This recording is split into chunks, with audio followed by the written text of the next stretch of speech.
Assalamualaikum warahmatullahi wabarakatuh. Hamdan syakirin, hamdan na'imin, hamdan yuafi ni'amahu wa yukafi majidah.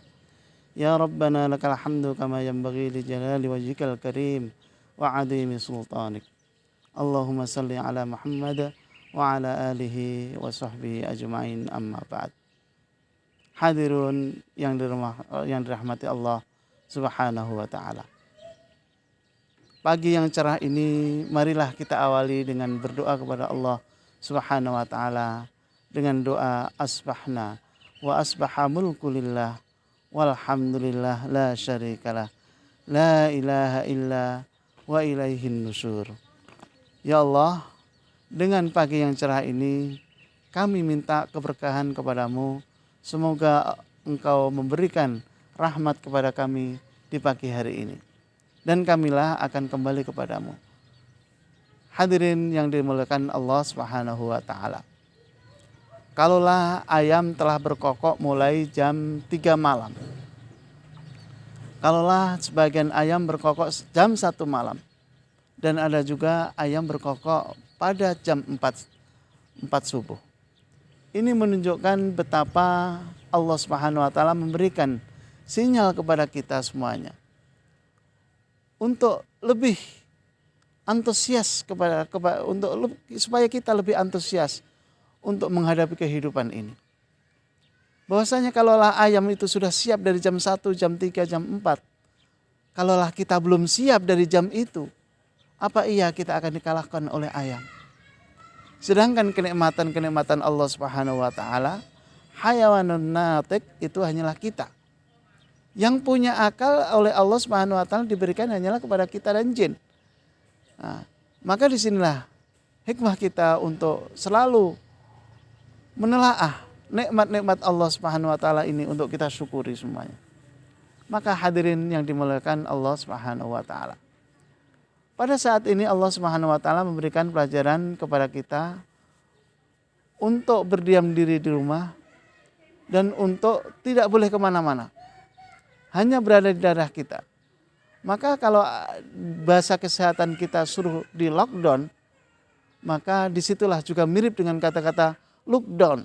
Ya, kita suruh melihat ke bawah.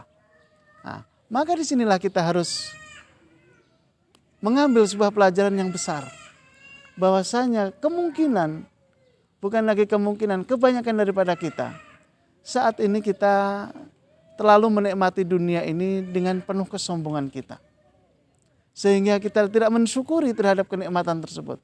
Tetapi kita malah mensombongkan terhadap kenikmatan tersebut. Betapa banyak orang yang saat ini sakit yang tidak bisa kemana-mana. Tetapi kita tidak bisa mengambil pelajaran. Betapa banyak orang yang kekurangan. Tetapi kita tidak bisa mengambil pelajaran. Maka dengan adanya ini semuanya, kita suruh mengambil pelajaran. Kita suruh mengambil pelajaran bahwasanya kita harus melihat ke bawah. Maka dalam hal menyikapi keduniaan ini, kita harus melihat ke bawah. Kita harus melihat ke bawah. Tetapi kalau kita melihat orang-orang yang bergegas kepada Allah Subhanahu wa taala, kita harus melihat ke atas. Bagaimana orang itu kok bisa hafal Al-Quran? Bagaimana orang itu kok bisa tahajudnya rajin?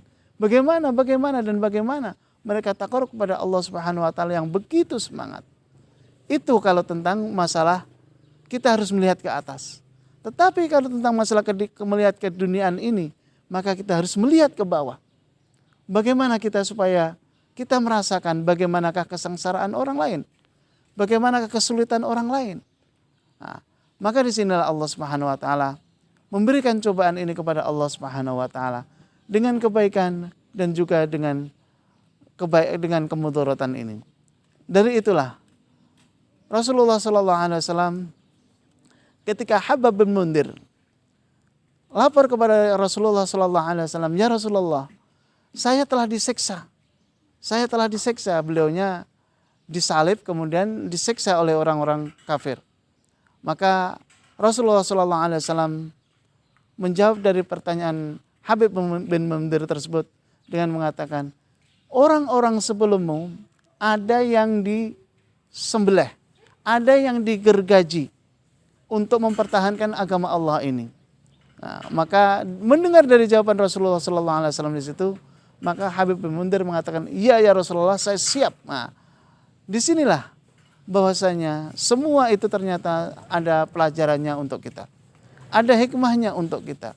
Baik nikmat Allah Subhanahu Wa Taala kepada kita, kita suruh mengambil hikmah.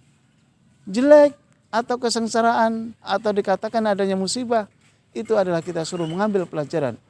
Maka dari sinilah kita sebagai umat muslim yang yakin kepada Allah Subhanahu Wa Taala sebagai Rabb kita, kita harus menyerahkan diri kita kepada Allah Subhanahu Wa Taala secara total, bukan setengah-tengah.